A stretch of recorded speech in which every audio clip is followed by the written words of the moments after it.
다시 여러분들을 뵙게 되니까 너무도 행복합니다. 근데 오늘은 마지막 시간이 되겠는데 청소년의 더 계속했으면 좋겠어요? 감사합니다.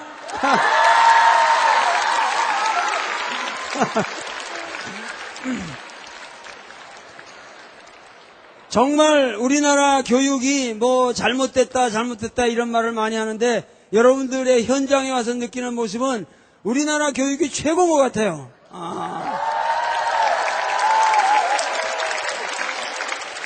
왜냐하면 여러분들은 정말 질문도 잘하고 뭔가 하고자 하는 열망이 있어요. 우리나라 학생들은. 그리고 정말 열심히 공부합니다. 대개 우리나라 교육제도가 문제가 많다고 맨날 욕하고 그런 사람들 보면 그 사람들이 대개 문제가 많은 사람들이라고. 알겠어?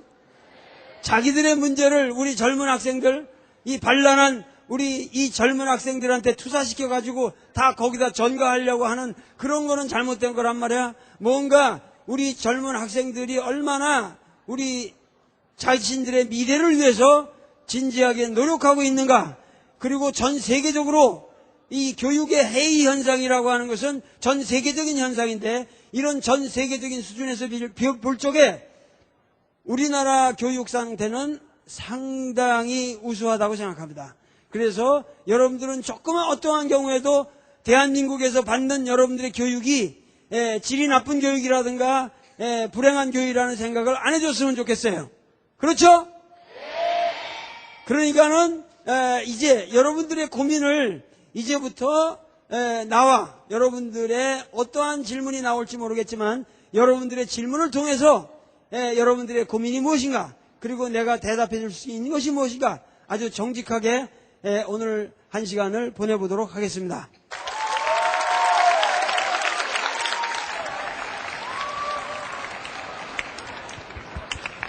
네, 우선 어제 우리나라 역사에 대해서 많은 강연을 뜻깊게 들었는데요. 네, 현재도 고려대 명예모 교수가 일본의 식민지가 우리나라에 많은 도움을 주었다, 이런 망발을 한 경우가 있습니다. 아직도 이런 친일 발언을 하는 사람들이 왜 아직 존재하는지 선생님의 의견을 듣고 싶습니다. 감사합니다.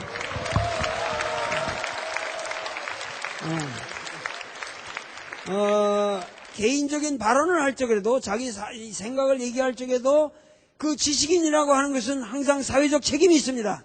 자기 발언을 갖다가 그걸 발언으로서 끝나는 것이 아니라 항상 자기 말은 사회적 맥락이 있단 말이야. 그러니까 여러분들이 개인적으로 믿는 사이에서 항상 얘기하는 것은 자유롭게 얘기가 가능해요. 그러나 여러분들이 사회적으로는 반응을 한다든가 인터넷 같은 데 뭘 하나 이렇게 올릴 적에도 반드시 똑같은 얘기인데 책임 있는 글들을 올려야 돼요. 항상 나의 행동이 사회적 행동일 적에는 그 사회적 책임이 따른다는 것을 여러분들은 알아야 됩니다.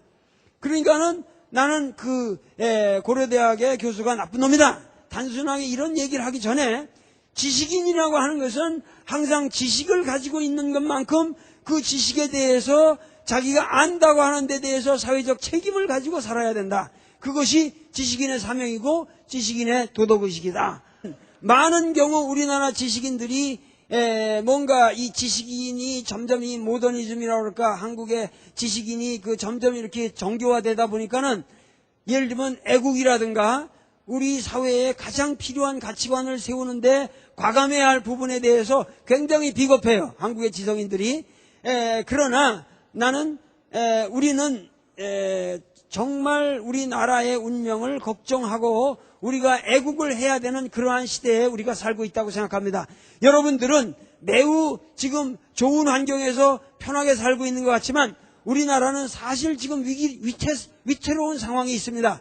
여러분들이 지금 이 지도를 놓고 보면은 대한민국이 어디 있어요?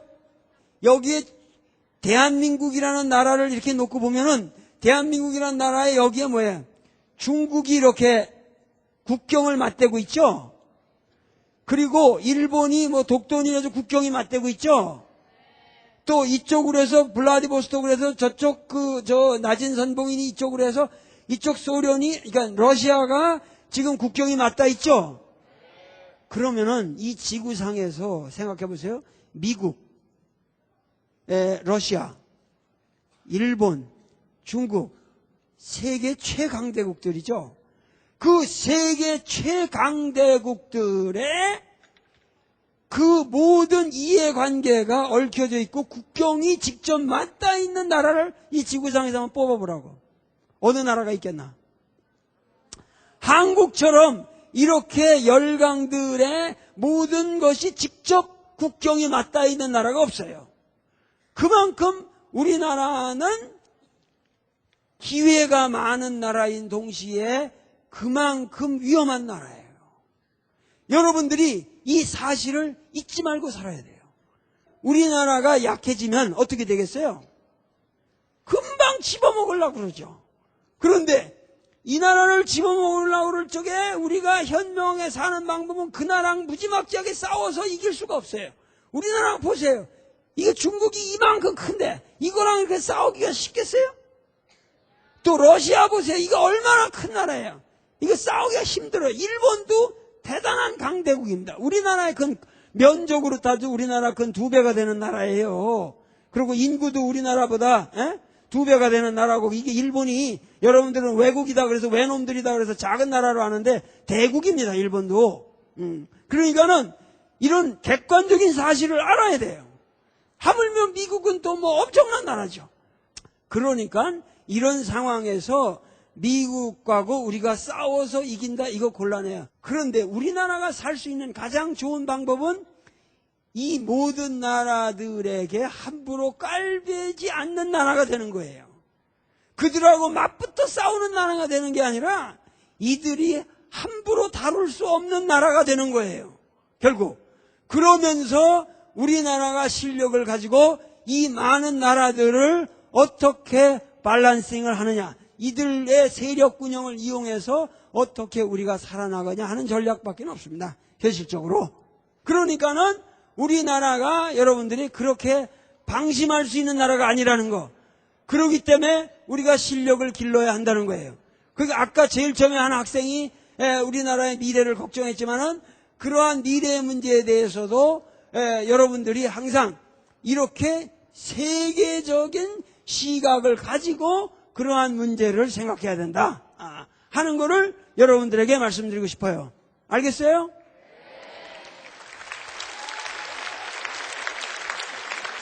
자, 그 다음에 질문. 안녕하세요. 오케이. 저는 불암중학교 3학년 4반 강정현입니다. 저번 시간에 선생님께서 말씀하셨듯이 저희 남한이랑 북한이 이제 조금만 있으면 통일이 될 것 같고, 저 역시 통일이 되는 것이 두 나라의 발전에도 상당한 도움이 될 거라고 생각은 하는데, 솔직히 지금 북한과 남한 주민들 사이에 경제적인 수준 차이가 있는 게 사실이잖아요. 저 통일이 된 후에 북한이 그런 경제적인 차이 때문에 남한까지도 경제적으로 어려워지지 않을까 생각하는데 선생님의 의견은 어떤지 궁금합니다. 오케이. 저 학생이 통일은 물론 해야 되지만 통일을 하려면은 북한은 지금 상당히 경제적 수준이 낮고 뭐 쉬운 말로 못 살고 한국은 잘 사는데, 예를 들면 동독과 서독이 합쳐가지고 그 동독에다가 무한정 서독에서 돈을 퍼붓는 바람에 독일의 국력이 휘청휘청거렸거든요. 그런데 독일은 우리나라하고는 상상할 수도 없게 비교할 수도 없는 부자 나라였거든요. 그런데도 그렇게 휘청거리는데 하물며 이 남한이 겨우 뭐 삼성이나 LG나 뭐 포항제철이나 뭐 현대 뭐 이런 몇 개의 기업들이 겨우 버티고 있는 이런 정도의 나라 가지고 우리나라가 지금 잘 살고 있는 나라 같은데 사실은 이거 잘 살고 있는 나라가 아니거든요. 그러니까 이런 정도의 나라의 국력을 가지고 통일을 하려고 그럴 적에 과연 어떻게 할 것입니까? 우선 말이죠. 자, 우리가 남북한이 통일이 되려면은, 이 남북한이 통일이 되려면은 돈이 없이는 안 돼요. 물론이죠. 그런데 우리가 돈을 그 많은 돈을 가지고 지금 북한 사람들을 우리랑 똑같이 살릴 수 있는 방법은 없어요. 자, 그러면은 통일을 할 때 가장 중요한 것은 그러기 때문에 우리가 뭐냐면 통일 비용을 벌어가면서 통일을 해야 됩니다. 쉽게 얘기를 하면 알겠는가? 통일 비용을 벌어가면서 해야 되기 때문에 통일이라고 하는 것은 우선 급작스러운 하루아침에 이루어지는 방식의 통일 방식은 바람직하지 못합니다. 우선적으로 서서히 교류를 시작해야 되는데, 자, 우리나라는 예를 들면 우리가 이런 거, 전기지 이런 거 떼는 거 다 뭐예요, 이게? 이거 뭐 다 뭐라고 그러죠? 전기가 오고 여러분이 뜨거운 물 쓸 수 있고 이런 것들 다 뭐라 그래요? 뭐로 쓰는 거예요? 에너지예요, 에너지. 근데 우리나라 에너지에서 가장 제일 많이 쓰는 에너지가 뭐예요? 지금 석유예요. 그죠? 석유를 제일 많이 써요. 수력발전도 뭐 가능하지만은, 수력발전, 원자력발전 하고 있지만은 지금 석유 에너지를 가장 많이 써요. 근데 우리나라 석유 에너지의 대부분이 어디서 와요? 예? 물론 100% 수입하고 있지만 그 수입하는 것을 대개 어디서 갖고 오냐고? 중동에서 갖고 옵니다. 이 중동에서 가장 중요한 것은 뭐냐면은 이 석유의 의존도를 다변화시켜야 됩니다. 우리가 에너지를. 에? 그러려면은 지금 내가 구체적으로는 말 안 하지만 왜 우리가 러시아와의 관계가 중요하냐면은 이쪽 중앙에 여기 이르쿠츠크라는 데서부터 이쪽 지역에 러시아에는 엄청난 석유 매장량이 있어요. 엄청난 석유 매장량이 있고 이 러시아는 앞으로 세계 제1의 산유국이 될 겁니다. 그런데 이 산유국이 뭐냐면은 그러니까는 러시아의 석유 개발을 위해서 전 세계 메이저들이 달려들고 있어요. 그런데 그 석유 송유관이 최근에 결정이 됐습니다. 이르쿠츠크에서 나오는 석유가 4,200km의 이 국경선을 타고 어디까지 오냐면은 바로 이 꼭대기 여기로 와요. 이 블라디보스톡 밑에 그런 석유를 갖다가 눈독을 들이는 사람이 많겠어요? 안 많겠어요? 엄청 많죠? 세계 모든 사람들이 그거를 하려고 그래요. 그런데 우선 중국이 눈독을 들이죠. 왜냐하면 중국은 이 대경이라 따칭 대경의 유전이 점점 말라가고 있어요. 지금 석유가 많이 안 나와요. 그러니까 중국은 날로 경제 발전하는데 석유는 점점 필요하거든요. 그러니까는 소련에다가 자기들한테 그 석유를 달라 그러죠. 8천만 톤이가 나오면은 거기서 3천만 톤은 너희들에게 주겠다. 그러면 5천만 톤은 외국에다 우리가 팔겠다 그랬거든요. 그러면 5천만 톤을 누가 가져가려고 그러겠어요? 전부 일본이 독점하려고 그래요. 그러면 일본은 여기서 뭐냐면 소련에서 나오는 석유를 이쪽 연해주 지역에서 자기들이 다 독점해서 가져가려고 그러고 있습니다. 그래서 송유관도 자기들이 다 깔고 이러겠다는 거거든요. 그러면 러시아 입장에서 그 5천만 톤의 매일 하루에 쏟아지는 5천만 톤의 석유를 일본한테 다 주는 게 좋겠어요? 나쁘겠어요? 러시아 입장에서도 불안합니다. 왜? 러일 전쟁의 기억이 있잖아요. 기억나시죠? 러일 전쟁에서 러시아가 일본한테 어떻게 됐어요? 졌죠. 그러니까는 그렇게 되면은 러시아는 뭐냐면은 일본이 다시 러시아를 침범해서 이쪽 연해주 지역이고 모든 게 진출하고 이쪽 시베리아의 모든 그 물류라든가 이런 거를 완전히 제압하게 되면은 러시아는 위험하게 된다.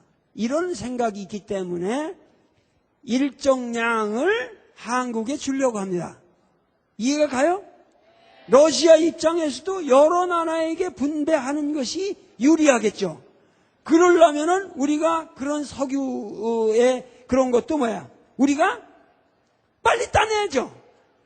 빨리 따내야 된단 말이야. 근데 그걸 따내는데 그 따내는 방식이 뭐냐면은 이들은 뭐냐면은 이쪽 연해주 지역에 이쪽 여기서 내려오는 그 석유를 뭐냐면은 그 단말이 처리 시설이 필요해요. 많은 시설이 필요하거든요. 그럼 석유가 나오면은 거기다가 뭐냐면 정유공장 같은 것도 만들고 그냥 석유 가족이 하는 게 아니라 거기다가 예를 들면 화학공업단지 같은 것도 만들고 그 석유의 부가가치를 높여야 돼요. 그러려면은 이쪽 핫산에서부터 저쪽 함경북도 낮은 선봉항까지 이르는 그쪽에 그 황금의 트라이앵글이라고 그러는데 이쪽 지역을 개발하려고 하고 있습니다. 그러면 이러한 개발이라는 거를 하게 되면은 거기에 지금 우리나라의 울산공업단지 같은 거 아시죠? 우리나라 결국 경제발전이라는 게 울산공업단지를 성공적으로 해서 오늘의 이것이 이룬 거거든요.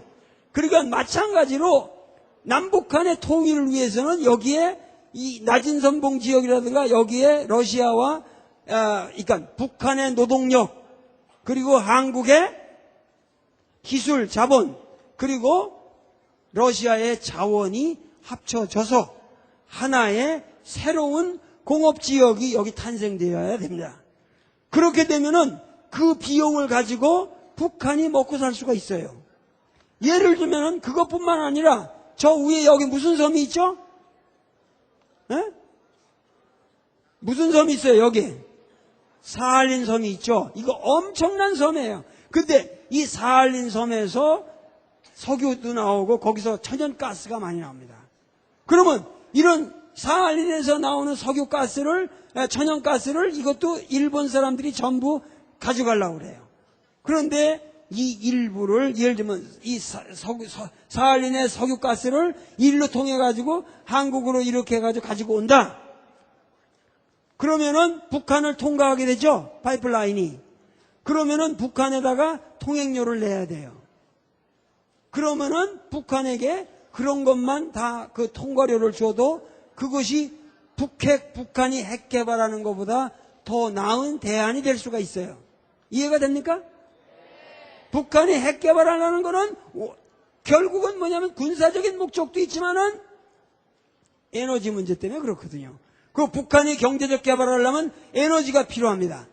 그런데 그 에너지에 대해서도 미국이 금수 조치를 하고 있고 모든 걸 봉쇄하고 북한은 나쁜 놈이다만 하니까 북한이 풀릴 길이 없어요.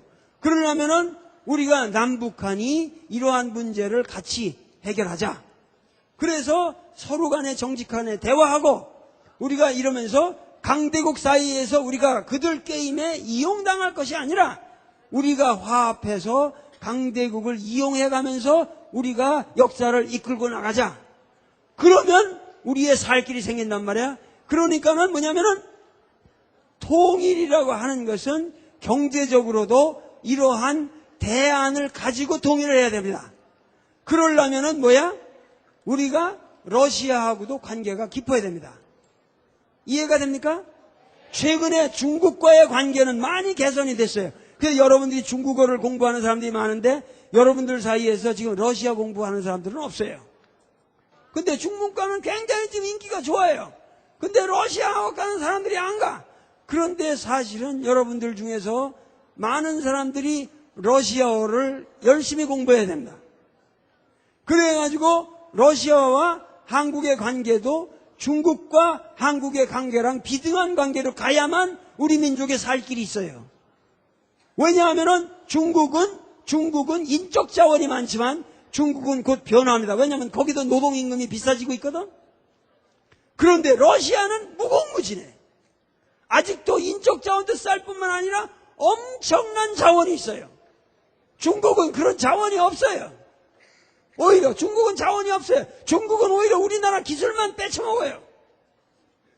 그렇기 때문에 사실은 뭐냐면 러시아와의 관계와 중국의 관계나 이런 거를 똑같이 가져갈 때만 남북의 통일이 이루어지는 겁니다. 이해가 되세요? 그렇고 일본과 미국도 같이 따라옵니다. 자, 이렇게 남북한이 이니셔티브를 가지고 자기들 스스로 자기들의 역사를 주체적으로 움직여 나갈 때는 뭐야? 일본과 미국이 우리를 깔볼 수가 없죠. 남한과 북한이 서로 싸우고 막 그럴 때는 뭐 옆에 있는 사람이 깔보게 되죠. 그렇기 때문에 우리 국가 전략으로서 남북 화해라고 하는 것이 중요한 거예요. 내가 이런 말을 하면 여러분들은 쉽게 이해를 합니다. 들어요. 왜냐? 여러분들은 이념에 물들지 않았기 때문에. 공산주의도 좋고 다 좋을 수 있어요. 그것이 진실이고 우리의 밝은 미래를 가져다 준다면 우리는 얼마든지 모든 걸 대화해 나가서 해결해 나갈 수 있습니다. 그런데 여태까지 우리나라를 지도해왔다고 하는 사람들이 서로 이념을 핑계대서 서로를 죽이려고 했단 말이야. 남은 북을 비난하고 북은 남을 비난하고 서로 종포리를 겨누고 결국 알고 보면 같은 우리 민족이고 같은 민족인데. 그렇기 때문에 앞으로 조국의 우리 민족의 통일의 문제는 바로 이렇게 남북한이 합심해서 뭔가 협력 체계를 가지고 이 세계 질서를 리드해 나가야 된다. 이해가 되십니까?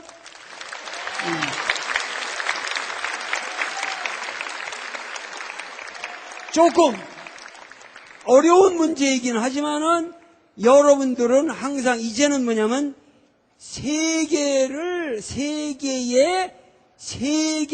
이끌려가는 사람들이 아니라 세계를 이끌고 가는 사람들이 되어야 합니다.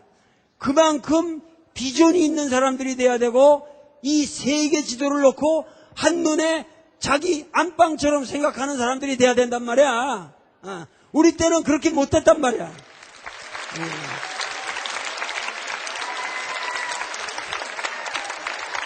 자, 다음.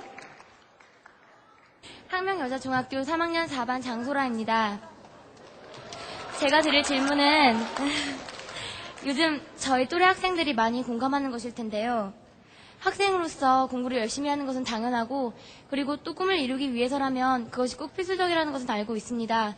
그러나 10대의 꽃이라는 중고등학교 시절에 꼭 우리가 공부에만 정진해야 되는지 그것에 대한 선생님의 의견을 듣고 싶습니다.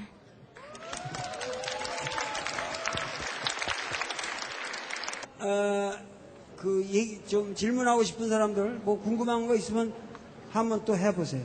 아무나.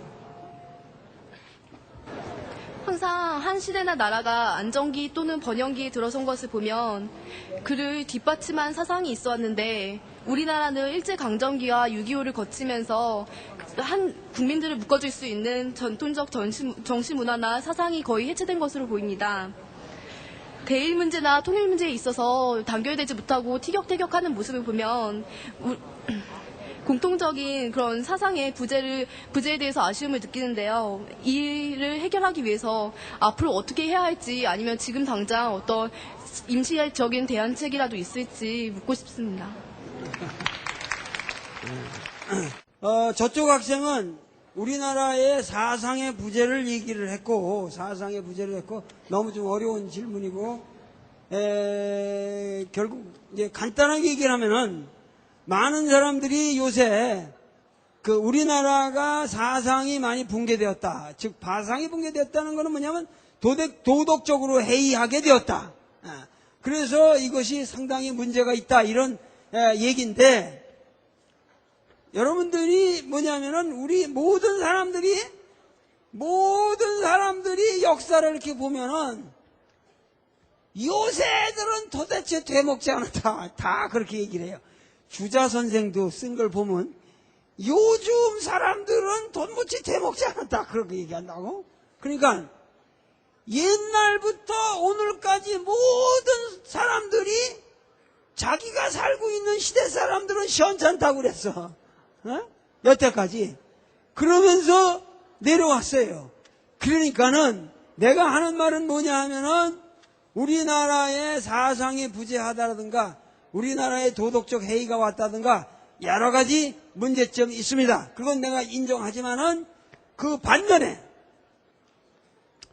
그릇된 사상이 없어지고 해체되는 것은 오히려 바람직한 겁니다. 예를 들면 주작 때문에 우리가 고통을 받았다면 주작이 무너지는 게 오히려 우리 민족의 해방입니다. 그러니까 그런 게 중요한 게 아니에요. 문제는 요새 애들이 건방지다라든가 뭐가 잘 모른다라든가 뭔가 공손하지 않다든가 이런 말만 가지고 요새 젊은이들을 판단할 수는 없어요.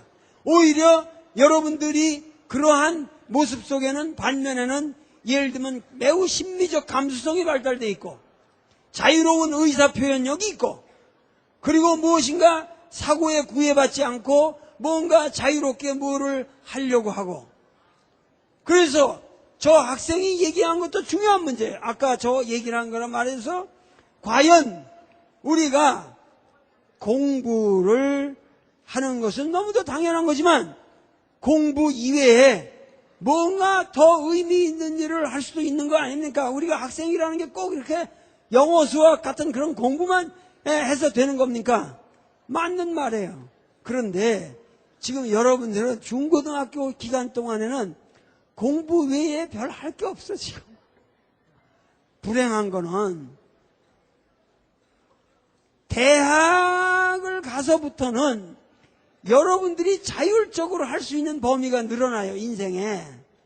그런데 중고등학교 시절이라고 하는 것은 전 인류 모든 역사를 통틀어서 이건 내가 분명히 여러분들 얘기해 둡니다.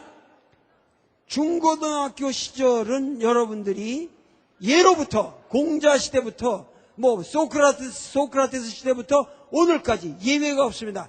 중고등학교 시절에는 디시플린, 훈련이 강화되는 인생의 시기입니다. 여러분들의 시대에는 무엇인가 엄밀성과 디시플린이 강화되는 시기입니다.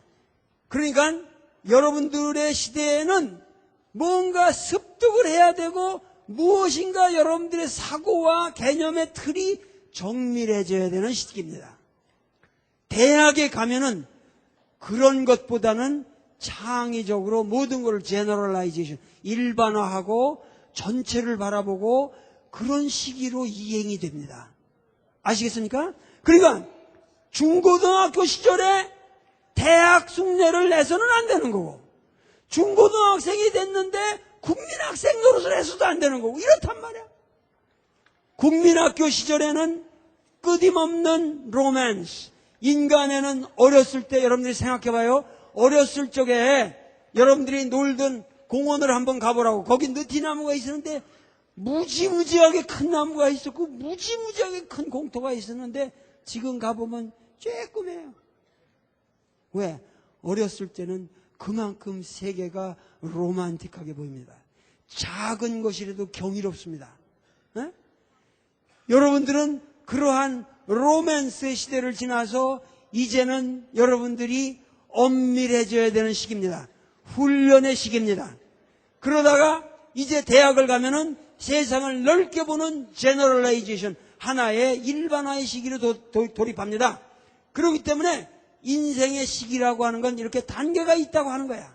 그러니까 지금 와서 내가 공부에 딴 거 하겠다? 물론 영어 수학 가지고 먹고 살지 않아도 됩니다. 그러나 중고등학교 과정은 그 과정으로서 여러분들이 의미 있게 보내야 됩니다. 여러분들에게 주어진 과제를 여러분들은 분명히 극복해야 됩니다. 그 극복의 시기를 통해서 여러분들의 일생을 살 그러한 길이 결정됩니다. 예를 들면 2등 티켓을 서울역에서 사면 계속 2등 칸 타고 가고 3등 칸을 타면은 3등 티켓을 가면 3등 칸으로 계속 가잖아요. 부산까지. 에? 마찬가지로 여러분들이 중고등학교 때 어떤 수준에서 공부를 하냐는 걸 가지고 평생을 갈 수가 있어요. 그렇기 때문에 여러분들 시절에는 뭐냐 하면은 정말 뭐냐면은 그 사고에 엄밀한 훈련을 받아야 됩니다. 예? 그렇기 때문에 그런 것을 생각하고 여러분들 인생에는 얼마든지 이것을 기초로 해서 여러분들 자유롭게 놀 수 있고 여러분들 자유롭게 상상력을 발휘해서 다른 공부 이외에 많은 일을 할 수 있는 기회가 여러분들을 기다리고 있습니다. 그러니까 지금은 좀 참고 여러분들이 노력을 해야만 국력이 생겨납니다. 국력. 여러분들이 해이되고 여러분들의 뿌리가 흔들리면 국력이 망가집니다. 왜냐하면 여러분들 시대가 여러분들이 내 나이 됐을 때 여러분들이 사는 그 시대의 모습을 결정하기 때문에 지금 여러분들이 흔들리면은 20, 30년 후에 국력이 흔들립니다. 아시겠어요? 감사합니다.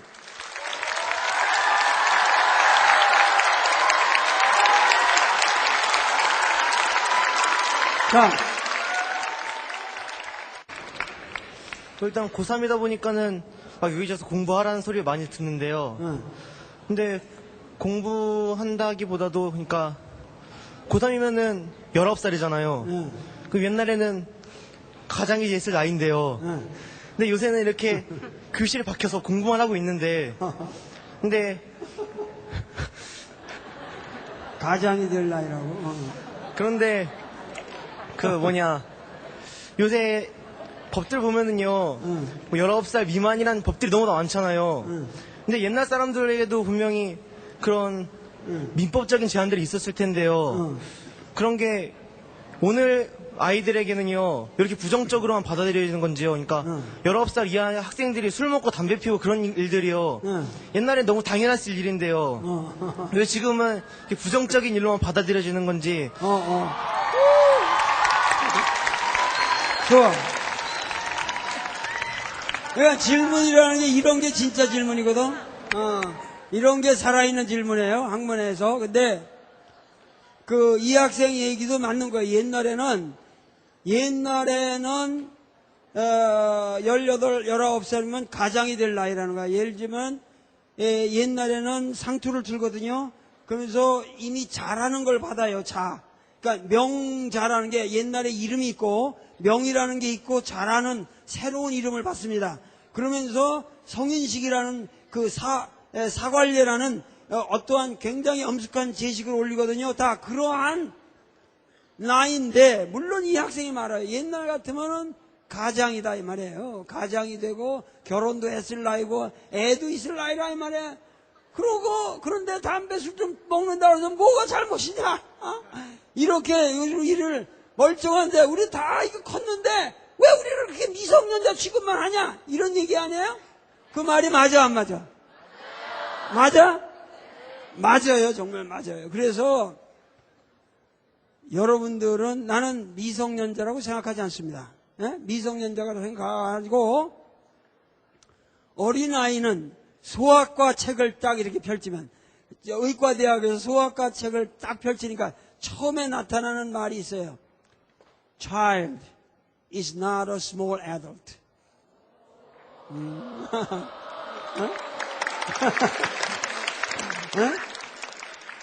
무슨 뜻인지 알겠죠?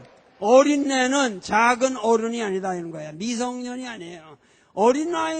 어린아이인대로 독특한 해부학적 구조가 있고 생리적 구조가 있고 감정의 구조가 있습니다.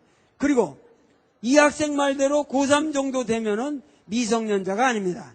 그런데 문제는 과거에는 그러한 성년의 기준이 이렇게 획일화되어 있질 않았어요. 그래서 일찍 장가간 사람은 일찍 거느릴 수도 있고 어떤 사람은 교육을 받아도 사서삼경을 9살에 달통해서 9살에 장원급제를 하는 사람도 있었어요. 그러니까는 그리고 심지어 예를 들면 16살에 대석학이 된 예를 들면 노자에 대해서 가장 위대한 주석을 남긴 그 노자와 같은 위대한 주석을 남긴 왕필이라는 사람이 이 세계에서 가장 어려운 경전이라고 하는 노자에 대한 주석을 단 왕필이라는 사람이 몇 살 때 그걸 주석했는 줄 아십니까? 해석했는 줄? 16살 때 남긴 작품이에요. 그것이 오늘날까지도 80 노인네들이 줄줄 외우고 아직도 배워야 되는 위대한 경전이에요. 그게 16살짜리 어린애가 쓴 거예요. 그러니까 세상은 그렇게 다양한 기준이 있으나 지금 불행하게도 내가 자네한테 얘기해 줄 수 있는 거는 우리가 살고 있는 시대는 대중사회입니다. 대중사회라고 하는 것은 모든 것이 뭐냐면 이렇게 획일화되었어요. 어느 정도 뭐냐면 기준이 없이는 이 대중사회가 돌아갈 수가 없어요. 옛날에는 대중사회가 아니라 조선 왕조 같은 건 굉장히 고급스러운 사회였어요. 고급 사회였어요. 그래서 그러한 이 학생이 말한 대로 그러한 편차가 자유롭게 존재했습니다. 그런데 지금은 대중사회가 된 것이 이게 겨우 20세기 현상입니다. 19세기 말까지 이 학생 말이 옳았어요. 그런데 20세기로 들으면서 대중사회가 됐는데 이 대중사회는 이 학생이 말하는 단점도 있지만 장점도 있어요. 과거보다 모든 사람들이 골고루 문명의 혜택을 받는다든가, 예를 들면 왕 한 사람이 지배하지 않는다든가, 그 모든 사람들이 그러한 대중사회는 시민사회라고 하는 거예요. 그 모든 사람들이, 여러분들은 지금 왕조의 교육을 받는 사람들이 아니에요. 지금 여러분들은 이 사회의 세대든 시민이 되기 위해서 교육받고 있는 겁니다. 그런데 시민이라고 하는 것은 개인의 자유보다는 뭐냐 하면은 시민들 상호 간의 협동이 중요합니다. 그러려면은 어느 정도의 보편적 기준이 있어야 되고, 그렇기 때문에 법적인 제한이라든가 이런 것이 뒤따르게 돼 있어요. 그래서 이러한 점을 감안해서 여러분들이 이러한 역사적 상황을 좀 이해해가지고 거기에 맞춰서 여러분들의 인생을 설계하는 것이 현명하다 그 말이에요. 이해가 돼요?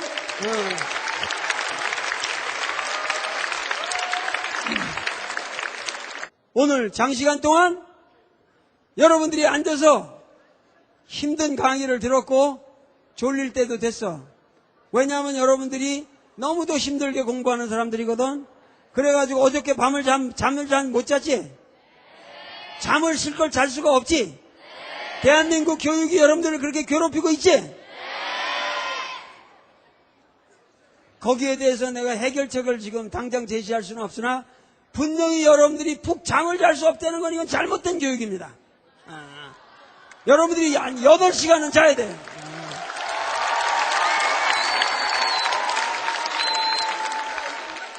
그러니까 차기 대통령의, 아마 여러분들 지금 뭐 대통령의 그 선거권을 낮추자 이런 말도 나오고 있는데, 하여튼 여러분들이 여러 가지 인터넷을 뭐 하든지 이런 거 해가지고 하루에 8시간 푹 놓고 잘 수 있게 해주는 대통령을 우리는 뽑겠다, 그렇게 인터넷에 올리세요.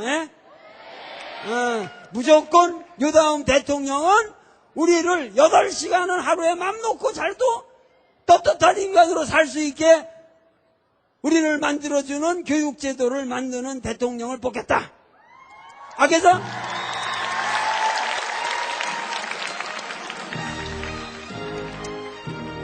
이것으로서 제 강의를 끝내겠습니다. 너무 고생했습니다.